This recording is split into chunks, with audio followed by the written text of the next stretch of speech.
and protective Thank you. As protective factors, we then greeted 2022 with the Elder Abuse Group, raising awareness on ageism, stigma, and assumptions around frailty. And then we had some futures thinking and discussion around what frailty might look like in an age-friendly world with the age-friendly group. And then last in our series, but of course not least, we had the Intergenerational Linkages Community of Practice Group shine a light on addressing emotional frailty through intergenerational programming. So you're in a treat for as our groups prepared some highlights from their sessions. But before we dive in, I want to do a land acknowledgement. So please, next slide if you can, Marla. So to begin, in the spirit of our journey to promote reconciliation, we would like to honor the truth of the shared history and acknowledge the many First Nations, Métis, and Inuit who have lived in and cared for these lands for generations. As we are joining from Calgary, we would like to acknowledge the traditional territories of the people of the Treaty 7 region in southern Alberta. Wakinstis, also known as Calgary, is also home to Métis Nation of Alberta Region 3. We are grateful for the traditional knowledge keepers and elders who are still with us today and those who have gone before us. We acknowledge that Core Alberta operates provincially, so there are a range of ancestral lands that cover this area. We invite you to share your own land acknowledgements in the chat and to contribute to a fulsome representation of where you're from. So I will now walk us through some housekeeping items. So it is important to us that you're comfortable for the next 90 minutes. And so with that in mind, you have free use of your mutes and camera options. And for everyone's listening ease, we ask that you do keep yourself on mute during the presentation pieces, unless you would like to make a comment. If you experience any technical issues, please private message tech support. That is also me on the other end, seen in the participant list, and I would try to assist you. You can pull up the participants list by clicking the participant icon at the bottom of your screen. Click that, and you will also see an option to raise your virtual hand. We will be inviting people to click that if they have any comments or questions, but for today, we do ask you to hold on to them because we have an opportunity to get into breakout rooms. So hold on to them and you have a chance to kind of ask your questions with the different groups today. But you are welcome to use the other buttons to communicate, such as the thumbs up or a clap icon. That would be really nice if we can give virtual applauses for our guest speakers after each presentation. We also encourage everyone to use the chat box to share your thoughts and comments as the presentations are going. The presentation is being recorded right now and will be shared on Core Alberta. So if you would like to turn off your camera or share your screen name, you can feel free to do that. So that's it for the housekeeping items. If you can go to the next slide, Marla. Now that we have finished the housekeeping, I would like to take this time to briefly introduce you to the Healthy Aging Alberta initiative and the Core Alberta platform for those who might not be familiar. So Healthy Aging Alberta is a by community for community provincial initiative that brings together a rich network of community-based organizations from across the province that are united by the vision of making Alberta one of the best places in the world to grow older. Healthy Aging Alberta focuses on the development of a coordinated, community-based senior serving sector that is respected and integrated within the broader senior system of care and can empower and inspire every senior to age how they choose, ultimately improving health and social outcomes for older adults. There are thousands of incredible organizations in our sector, each offering critical services that support healthy and empowered aging, but we can be stronger together and have a louder voice when united. Together, we can create a bedrock for healthy aging in our province by building a network that connects the sector's organizations. Healthy Aging Alberta seeks to develop a coordinated sector by bringing together community-based organizations around a common framework for action with a focus on identifying and addressing priority areas related to healthy aging in the community.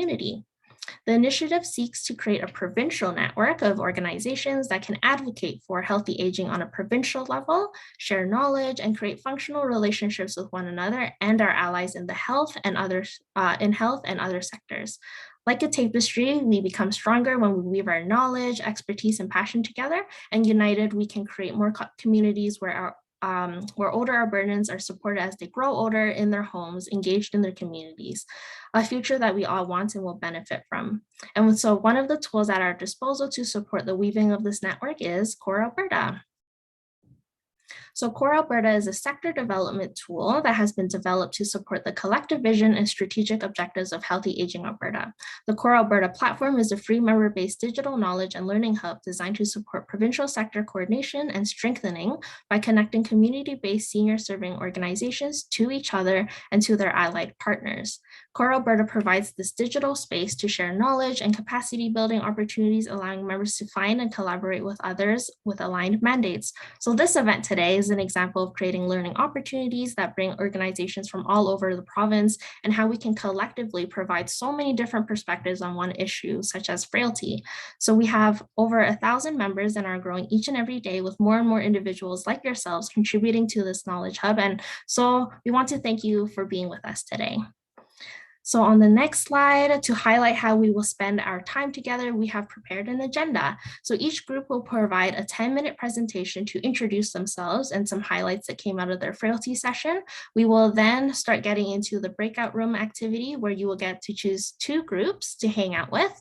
If you have any questions for the groups after the presentations, please hold on to them and bring your questions to the breakout rooms. And with that being said, I will now hand it over to Angus from the Core Caregivers group to get us started.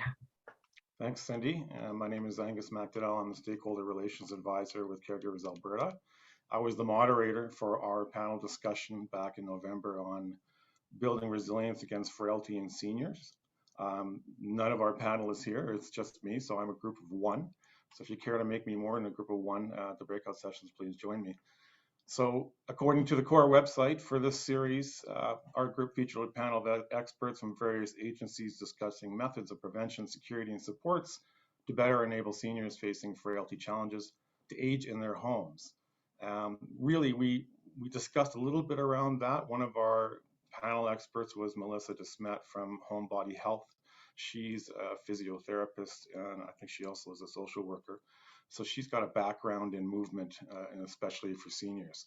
So in that respect, we did cover off some areas of helping seniors facing frailty challenges age in the home.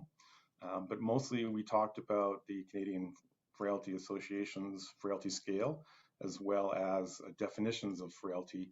And this was something that was new to me. I learned, for instance, that it's a pretty loaded term. When we think of frailty, certainly when I thought of frailty prior to that session, I thought about physical challenges primarily. I'm a caregiver for my mom who has mobility issues, so I'm quite aware of that aspect of it. However, Titus Chan, who is also one of our panelists from SAGE, he talked specifically about how frailty is a very loaded term and refers to a lot more than just the physical side. Melissa backed this up as well. It can certainly affect people's cognitive abilities, and it can affect their nutrition, can affect their mental capacity, it can affect their memory. So it has quite a bit more scope than just affecting someone's physical aspects. So it can build up slowly, one thing at a time. And again, it could be with respect to quite a number of things. It's Titus referred to it as putting bricks in a backpack one by one. And there comes a point where a small bump in the road suddenly becomes a mountain, and then they're facing some more difficult challenges. And the frailty scale reflects that. In the breakout room, we can go through that scale together. So 3 things that I learned from that session. Frailty vulnerability is a much more serious issue when dementia is involved. Anyone familiar with the symptoms of dementia and how it's such a progressive disease, or how the various afflictions under that umbrella term are progressive diseases, knows what that means, that people can change really from one moment to the next, or from one day to the next, in terms of how they're presenting to the world, in terms of how your interactions with them proceed. So if you throw in frailty, that you have to include that piece as well. It really becomes a challenge to help those people get through their days, help them move forward, and to rise to meet those challenges. And it's very challenging for the caregivers as well, whether they're unpaid family caregivers or professionals. So frailty can also lead to isolation. The afflicted person may not be in a position to be active outside the home. I know certainly in the case of my mom, her outside activity is lessening over time. It's a struggle for her to do something as simple as what we would take for granted, going to the grocery store, most people might take for granted. It's an adventure for her. It's a good hour-long jaunt just to go up and down the aisles of the small grocery store that she goes to. So, that can obviously become progressive over time. And frailty, as I mentioned earlier, is not limited to a physical or necessarily a mental or a medical condition. It can include mental health challenges. So even when someone may be physically ill or physically healthy, they can be experiencing frailty in other ways. As far as how, what I learned from another session, what surprised me actually was the session with CISA. I'm not sure if that's how you pronounce that acronym, but it was the 5th frailty session. And I watched how their intergenerational program was designed to help people suffering from frailty, help them cognitively, and how they worked with youth. I thought that was a really cool way for not only mentorship to occur, but to keep people engaged, not only in their community, but with other members, like other generational members. I think that's something that we could probably use at Caregivers Alberta, or work with CISA to incorporate that program, or have our clients come to them for something like that if they're ever going to do it again. I think that's a great initiative that we could look at. I think that's all I have for now, Cindy. Awesome. Thank you so much, Angus. And as I mentioned before, if you had any questions for Angus and the caregivers group, please hang on to them until we get into the breakout rooms. And thank you, Barb, for the virtual applause. We'll move into our next group, which is the falls prevention group. Go ahead, Bonnie and Celine. Hello, can everyone hear me okay? Yeah, okay. So I just want to thank you all for this opportunity to speak on behalf of the core falls prevention group. So it would be Bonnie and myself, and we both feel very passionate about this group that we're involved in this series. We started as working in Central Alberta Falls Prevention Coalition and just collaborating on the importance of healthy eating and mobility and functional independence. And from there, we started to realize that those individuals who are frail are very more likely to have falls, and we just really wanted to advocate on behalf of this education on how we can collaborate with others and share resources. So the core falls prevention group is a network of like-minded professionals, and we've been coming together to raise awareness and really hope to find champions to be able to host events and activities and really raise awareness of how we can reduce the cost of falls and have positive influence in our communities. And our series was, we had 2 speakers. We had Monica Morrison, and she's the past executive director of the Golden Circle Senior Resource Center in Red Deer. And we also had another speaker, Jennifer Sundberg, who's a registered dietitian with AHS, and she is very involved in continuing care and home care and public health. So her presentation that she spoke on, and Bonnie's going to highlight some really important features of that, is she was focused on speaking on nutrition for older adults, and just the how important the role of a balanced nutrition. And she spoke on some fall screening. And then Monica really had a great presentation on physical activity and functional mobility. And she had a lot of great insight as she's been super involved in the community and an active member and fitness instructor. So she really advocated for a good quality of life till the end of everyone's journey. So it was really, their presentations were really great value, and we had a lot of collaboration and resource sharing. And then I'll just hand it over to Bonnie to further highlight some pieces of our presentation. Thanks, Celine. Okay, so we have, for a quick overview of our presentation, thank you to everybody who attended and shared the YouTube link and everything like that. I hope it reached a fairly large audience with the court platform. So the Central Alberta Falls Coalition hosted Monica and Jennifer, and we basically through our Frailty series, and each presenter discussed frailties and falls from their key perspectives. Monica spoke about the physical activity and functional mobility that is so key to being able to get up from off the toilet or up from a fall if possible. And also Jennifer spoke about the role of a balanced nutrition and falls screening. So 3 highlights from the session. We're first hearing about the new fall screening results from Jennifer at AHS.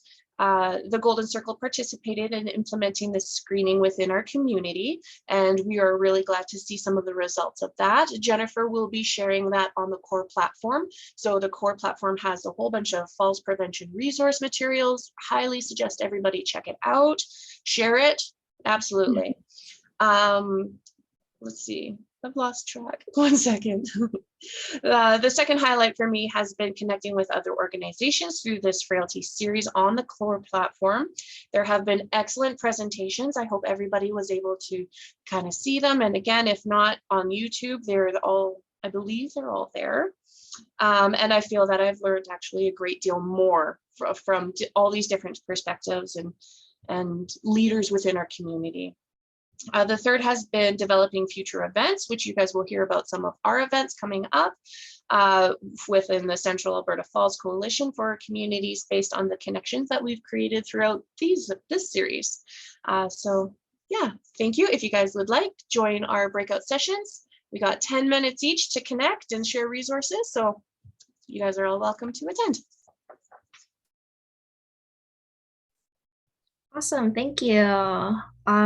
So we have next, we have the elder abuse group next, but thank you so much, Bonnie and Celine.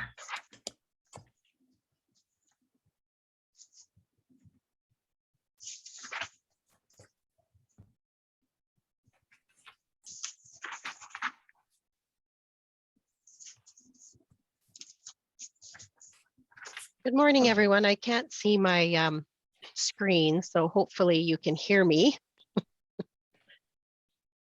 Good to go? Oh, there I am. Okay, perfect.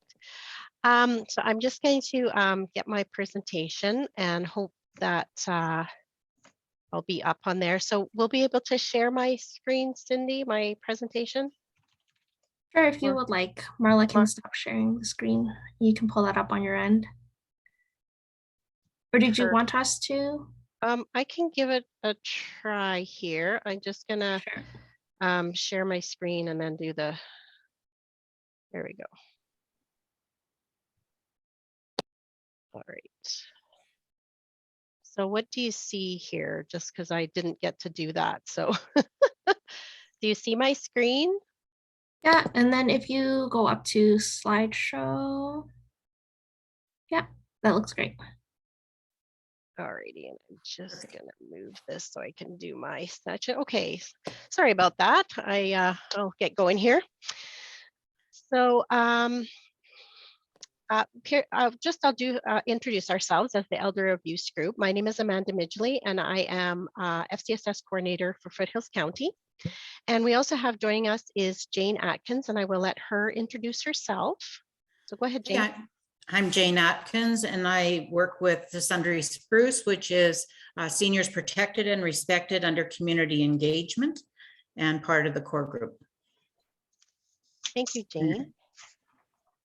We also have Danielle Davids helping us today. She's a new member of the team.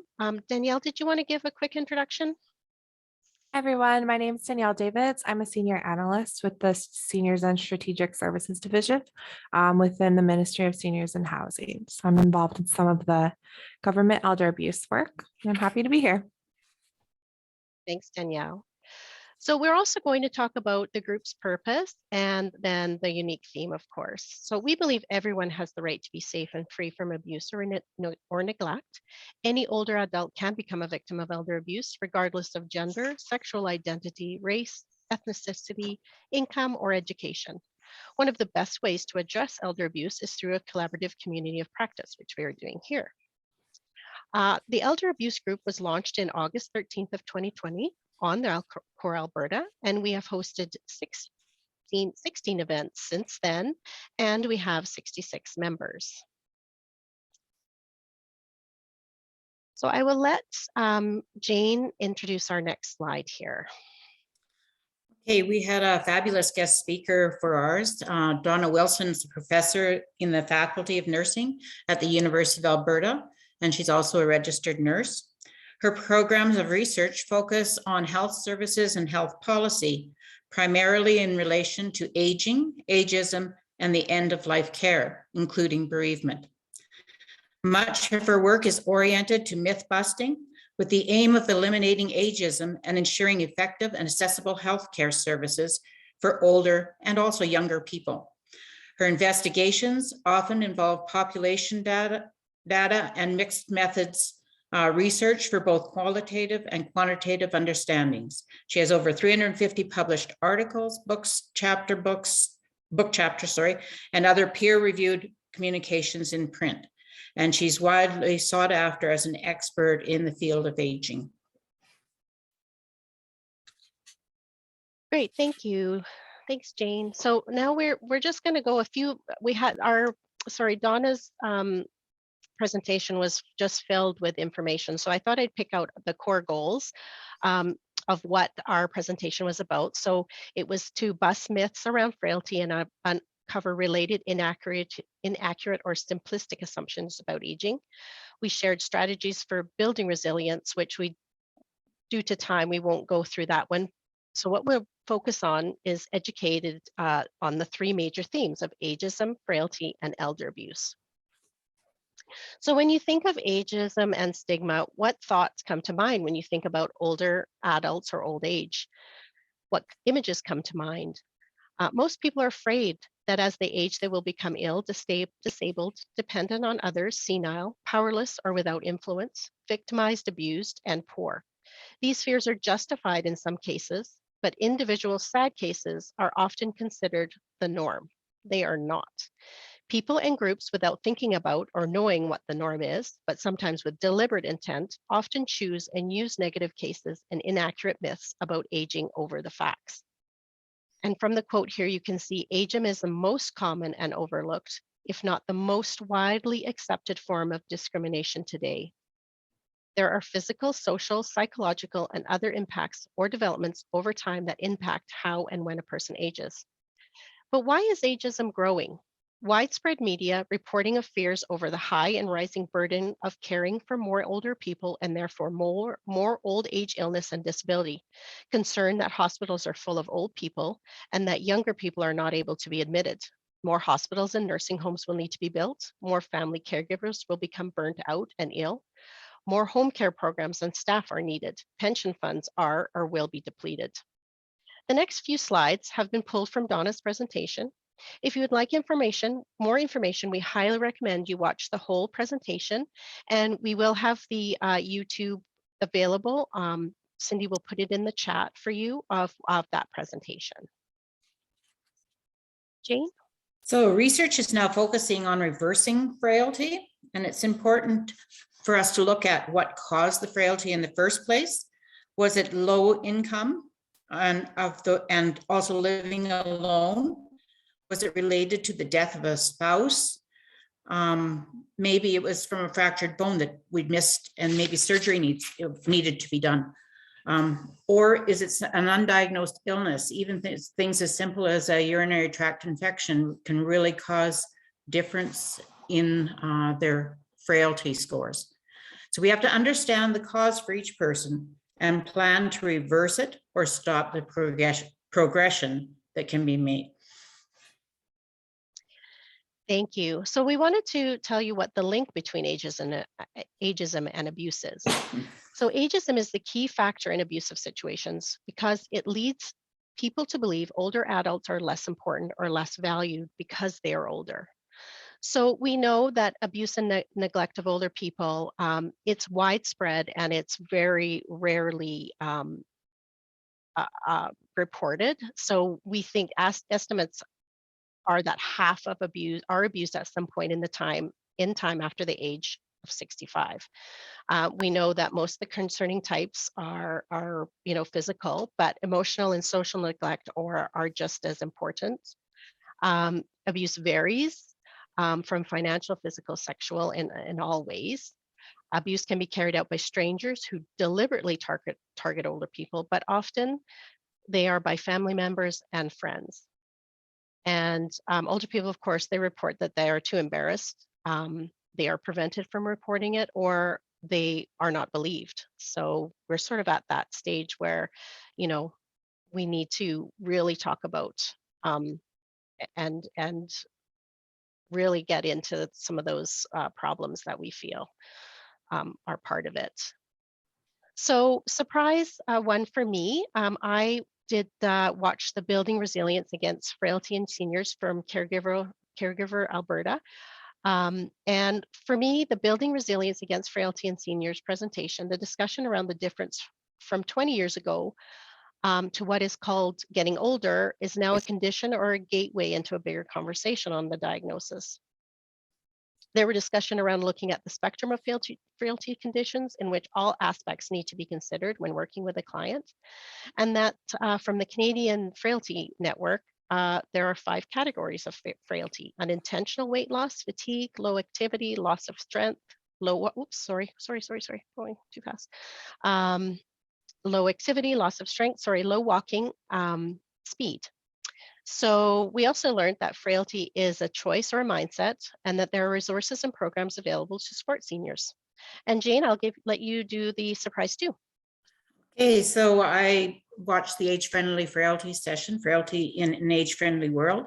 What really struck out with me is the one on dementia, having had 3 family members that I dealt with, in that bringing them together in groups to actually have those conversations, commonalities, and keeping their minds as alert as possible so they don't become frail. Thanks, Jane. And so our last slide here is, if you're interested in learning more about the elder abuse group, please join us. And thank you very much. And I will stop sharing if I can figure out, I'm at the other end here, sorry. No worries. Thank you so much. I was clapping and then realized I was muted, so you can hear the clap. I would like to welcome the age-friendly group next. And Marla, if you could share your screen again for their slides, that'd be great.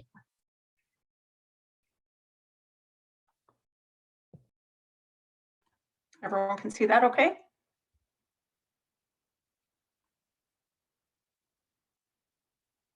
Yeah, it works for me.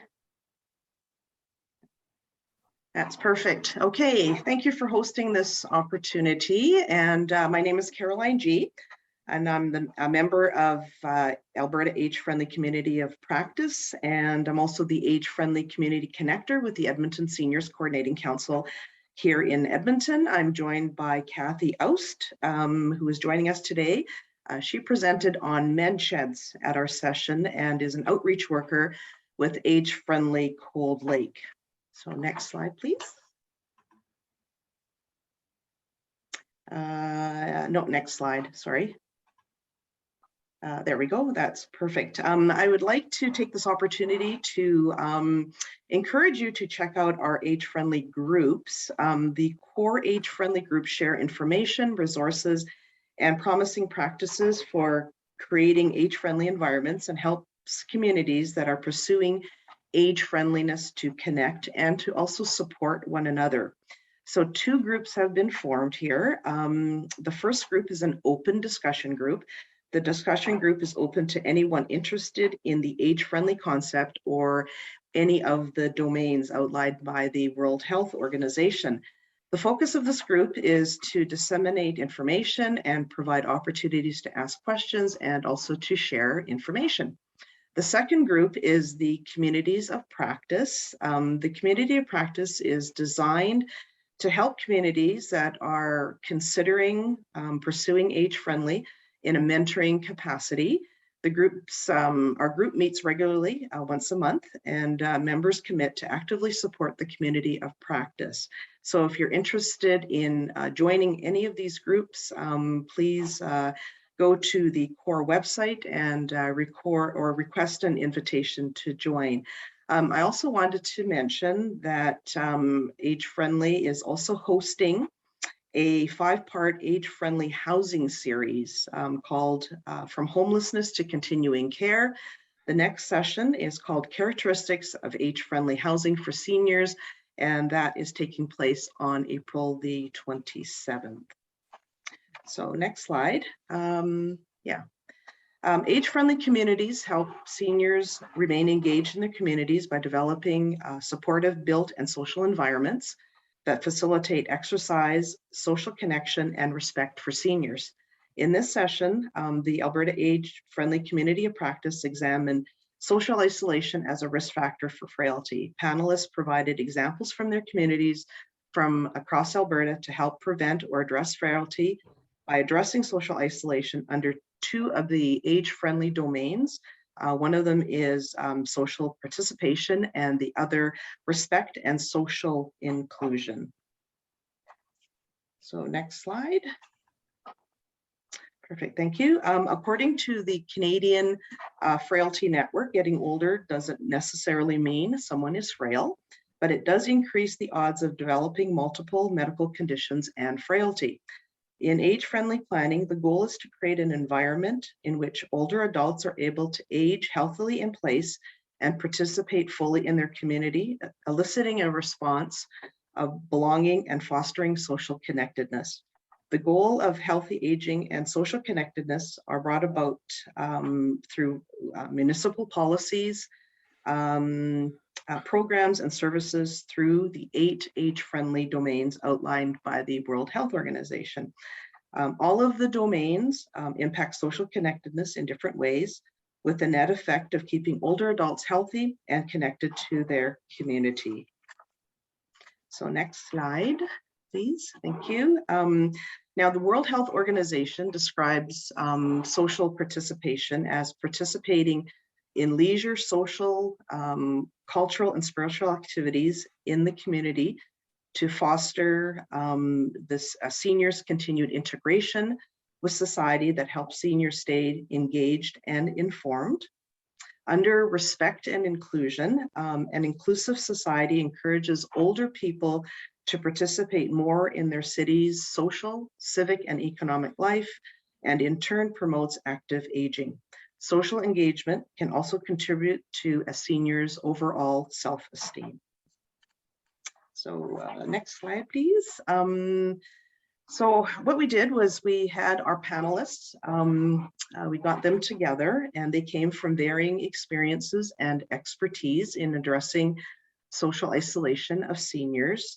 They mainly spoke from a program perspective, both in urban and rural settings, as well as an overarching campaign from Age-Friendly Calgary. So we had, the first speaker was Ellen from Alberta Health Services, their Let's Connect program out of Innisfail. And the program is for adults who were looking for ways to stay in touch and to participate in free online programs. The programs gave people the opportunity to connect with new and interesting people through interactive phone or online social and health programming opportunities. Our second panelist, her name was Sharon Matthewman, the Seniors Community Development Facilitator in Chestermere. And it's called the Chestermere Older Adults Teleconference. And it was another way to stay in touch while keeping a safe distance. This program helps to keep people stay connected who may otherwise be lonely or isolated, and just gives an opportunity for people in the community to meet new people. And it also introduces guest speakers on topics of interest by the participants. This particular program was free to all participants, and there was also the opportunity to call in by telephone or by video connection. Our third presenter was Kathy, who is with us today, and she is running a program out of Cold Lake, a men's sheds program. And again, it's a place for men to learn new skills, meet people, drink coffee and share stories, and hitting things with hammers. Their aim is to create a healthy environment for men in the community to build new relationships in a safe space. In October of 2021, Kathy said that Global Edmonton highlighted the men sheds on one of their news telecasts. So that was a great thing. Sharon Nixon was our last speaker, co-chair of the Calgary Older Adult Advisory Table with Age Friendly Calgary. They ran or is running a social isolation awareness campaign called Staying Connected Never Gets Old. Older adults and social isolation promotes awareness and support of older adults who may be socially isolated. The campaign helps to educate Calgarians about the impacts of social isolation on older adults and facilitates connections by providing resources and ideas to those who want to get involved. They have a toolkit called Staying Connected Never Gets Old, and it contains everything in the kit to help partners and people interested and want to participate. So there's a campaign toolkit that they have created. The next thing our moderator did was they had the opportunity to explore questions. There were 4 of them that are outlined in the next slide. Sorry, if you could switch the next slide. So each of the participants, our panelists, had an opportunity to address those questions. And through this exploration, we heard their different perspectives of frailty and social isolation, what prompted these programs or initiatives, and what they hope to achieve, and also the impacts of COVID and some positives or benefits that they have seen in working to address frailty and social isolation in their communities. All right. Next slide, please. So there were a number of highlights that we saw. They offered different approaches to addressing social isolation in their communities, and it was also a key initiative for each of their communities. And one of the driving forces behind each of the programs was prevention. So getting in front of the issue and providing opportunities for increased social connections, both in person and online. I thought the men's shed was unique, as they were a community that identified just a lack of connectedness for men in their community. And so they were able to bring in this program, doing good in the community and also good for their overall well-being. The results of their programming also increased awareness of social isolation and built community partnerships. It broke down silos and encouraged the sharing of resources. They were also able to reach more people because of online programming, and some of the programs also went global. I think some of their programming went across the province as well as in Brazil. And the programs that were described have been successfully operating and will continue to operate beyond COVID. Next slide, please. So please check out our digital resource on age-friendly programs and initiatives that address and prevent frailty. The resource is available on the Core Alberta website, and there's also a direct link to the resource that's on the slide here, and I could put that in the chat for you as well. So great, thank you for your time, and hope to see you at the breakout session. Thank you, Caroline and Kathy. The link is also in the chat. I put it in there for you. Yeah, so I know Mensheds was mentioned. So if you are interested, we do have an event on Core on Thursday around Mensheds. So the link is also in the chat. But for now, I would like to invite the Intergenerational Linkages Community Practice Group.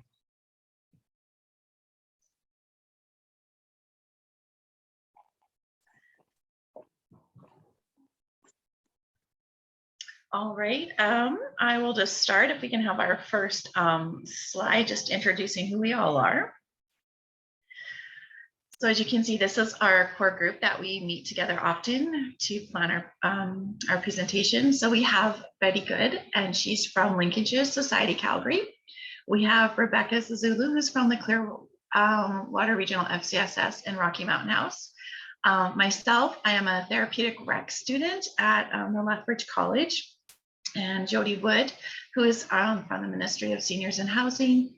Corey Ladwig, who's the team lead for seniors and adult programs in the Grand Prairie.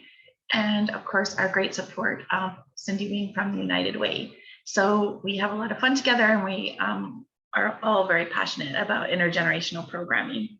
So the purpose of our goal of our group is the aim of the community of practice is to bring together committed individuals who have a desire to work collaboratively to learn, share, build capacity, and develop intergenerational programs or initiatives in their communities. So we're really love to see those connections made in our communities. And do the next slide there. Oh, we might be missing one. I wasn't. Anyway, so these are some of the challenges that are faced by the youth we have, and they're faced by youth and seniors together. Both have been found to suffer with isolation, loneliness, depression, anxiety, lack of connection, and emotional and physical decline. And of course, you can see the quote there that some of the factors that help eliminate some of those are the ability to connect with each other, and particularly the senior and youth connection. So the next slide will share again some more of the benefits that we have of intergenerational relationships. And I think this gives a great view of how it decreases loneliness and isolation, and it can increase other things. And there's a few things too that we pointed out in our program, that children who spend time with older adults growing up have a better outlook on aging and are less ageist. It reduces feelings of isolation and loneliness. It helps build a stronger community. And I think it gives older adults a sense of purpose and helps younger generations to have a greater respect and value of older adults. And I just wanted to share a quote from Mark Friedman, who has wrote a book called How to Live Forever. And he says, an extensive body of research on purpose, generativity, relationship, and face-to-face contact makes it plain. Engagement with others that flows down the generational train will make you healthier, happier, and likely longer lived. It's the real fountain of youth. And so I think that really brings out the value and the importance of intergenerational relationships. And I think there's another slide, but yeah, and I think I'll turn the time over to Betty to discuss the series that we held. Thank you. Thank you, Charlene. And that was great. You've already seen the benefits of intergenerational relationships. So what we did when we did our session, we named it More Connection and Better Health. And we tried to address emotional frailty through intergenerational programs. So can we have the next slide, please? So for our session, we had 3 speakers. Celia Lee is with the Calgary Chinese Elderly Citizens Association, and that's what Angus was referring to before when he was talking about the art project. And so Celia was a main speaker and talked about her project. And then we had 2 seniors that shared, and they were Frank and Brenda, and they are both involved in intergenerational programs through the Linkages Society in Alberta. Next slide, please. So what they did, Celia, what she does is she facilitates a project called Project Inspire, and she collaborates with Linkages, and they bring together youth and seniors, and usually they do art projects. And what she did, she shared the process, the structure, and even how she evaluates the project. And through doing art together, the youth and the seniors actually developed relationships. So she shared that.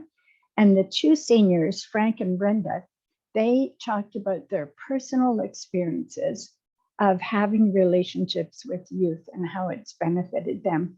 And they've been involved in intergenerational programs and intergenerational friendships through linkages for a number of years. And COVID has really impacted them, but through other programs like Pen Pals and Phone Pals, they were able to continue those relationships. They talked about how they've been impacted by having friendships with people of a younger generation. Next slide. So I guess I'm going really fast here. Okay, the other sessions, I found what was really surprising to me, it shouldn't have been, but just to hear it, that ageism is the most common form and most overlooked form of discrimination and most widely accepted. Like, isn't that unacceptable? So that was really surprising. And I thought, you know what, by having an and I'm going to say IG, it's easier, an intergenerational IG friendship, by exposing the youth and having them develop friendships with people of older generations, that will help address ageism both ways, because the youth will learn to respect the older people, and the older people, sometimes they're ageist too against youth. And so I think it's mutually beneficial. And in Caroline's presentation about, age-friendly Alberta, she talked about social participation, respect, social inclusion, and self-esteem, and having a relationship with somebody of a younger generation really addresses all of those things. Next slide. Did you know that the last week of April will be Global Intergenerational Week? So it's all around the world. People are celebrating Intergenerational Week. So watch your social media and watch announcements on CORE to find out what's going on that week for around the world. And also our group, the Intergenerational Community of Practice, our next event will be on May 10th. So watch the calendar and then watch for the posting on CORE, because this is really interesting. We're having a special speaker. We're having a few, but the one, she's 92 years old. Her name is Lois Ferris, if some of you have heard of her. And she's going to be talking about something called mutual mentors. And she said she is dedicating the rest of her life to eliminating ageism for all. So I'm really looking forward to hearing from her. So that's May 10th. Feel free to join our group. All the things that we do are intergenerational, bringing youth and seniors together to have better connection and better health. Thank you. Thank you so much to the IGCOP group. So I'm just going to remove your spotlight for now. We're about to head into our breakout rooms, but I would like to provide some instructions for that. So if you could, thank you, Marla. So huge shout out to all of the groups for providing an excellent overview of their frailty sessions. As this is called the celebratory wrap up, I would like to give you all an applause and a huge thank you. So we are heading to the second part of the event where you will be able to choose a breakout room. So we have created 5 breakout rooms for you to choose from, and each breakout room is hosted by a core group, and you can see on the screen here. We will have 2 10-minute rounds. So this means you will be able to hang out with 2 core groups. So think about which group you would like to learn more about, or which group you want to hear more in regards to their perspective on frailty, or any questions regarding their presentations. This is a perfect chance for you to kind of get to know them. So on the next slide, I'll walk you through how you can self-assign yourself to a room. So to self-assign yourself to a breakout room, click on the breakout rooms button icon at the bottom of your screen. So this might just be an icon already, or if depending on how you set up your screen, you might need to click the more button to be able to see breakout rooms. So you will see a list of the groups and a blue button that says join. When the first round of 10 minutes is over, I'll send an announcement message to all of the rooms. Participants can then click the leave room button and then choose another room to enter. But if you forgot these instructions already, don't worry. We have a team member from United Way in each of the rooms to kind of support you in that. So I will now open the breakout rooms, but core group leads, if you can please go to your rooms and wait for your participants to join you, that would be great. And participants, please feel free to choose your first room.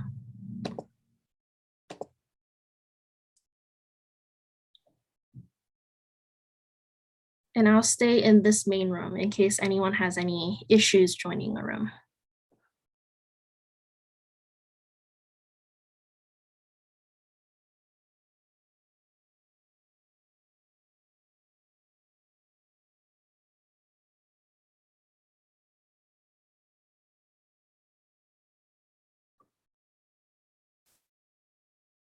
Hi, Norma. Hi, Glenn. Hi, Susan, Lucille, Diane, Paul, Ralph.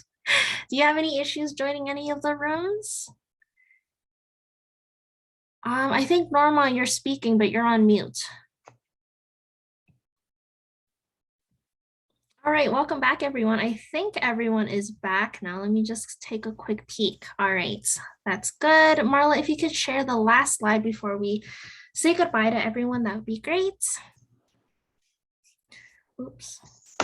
So thank you so much, everyone, for joining us today. We really appreciate everyone's contributions and would love to invite you all to fill out our event survey, which I'm leaving in the chat right now. This will really help us understand what you enjoyed about today's event and how we can improve in the future. That's really important to us. You can find the chat or the link to the survey in the chat. And if you have not already done so, please check out Core Alberta at corealberta.ca, which I will also leave in the chat right now. Oops, there we go. If you create a free membership, you can join all of the groups that presented today and also check out the other groups that we have on Core. We have a total of 17 as of right now. If you would like to connect directly with the Healthy Aging Alberta team, please contact us at the following email address, which I will also leave in the chat. And so thank you so much for being with us again today and gifting us your time. We hope to connect with you again soon. In fact, like I mentioned before, we do have an event this Thursday. This week's a little bit jam-packed, but it's the Men Sheds Benefit Men and the Community event. I will leave it again in the chat as well. Thank you so much once again. Hope you enjoyed chatting and hanging out with all of the groups today. If you have any last comments, feel free to leave it in the chat or unmute yourself before you say goodbye. But for now, we shall say, have a nice day. And feel free, the groups that hosted, feel free to say your goodbyes too. Thank you so much for being here. If you can stay on for a little bit after for a debrief, that would be great. Thank you. Thank you. Good presentation from all the participants. Thank you. Well, thank you so much, Diane. Thank you. Thanks, Norma. Bye. Bye. Okay. Bye.